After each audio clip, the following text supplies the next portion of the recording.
5 expressões que você nunca deve pronunciar em sua casa. A última possui o poder de amaldiçoar seu lar. Uma palavra negativa, essa expressão traz consigo miséria, deterioração e intrigas. Seu uso frequente pode gerar um clima de falta de esperança e desânimo. 2. Raiva. Esse termo provoca grandes feridas e espalha negatividade pelo ambiente. Nutrir raiva pode transformar um lar acolhedor em um espaço de constante conflito e tensão.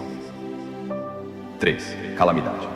Essa palavra atrai desastres, perda das boas vibrações e age como um imã para a inveja. 4. Estúpido ou imbecil. Evite essas expressões, especialmente com aqueles que amamos, pois têm o poder de impactar seriamente a saúde mental deles. 5. Maldição.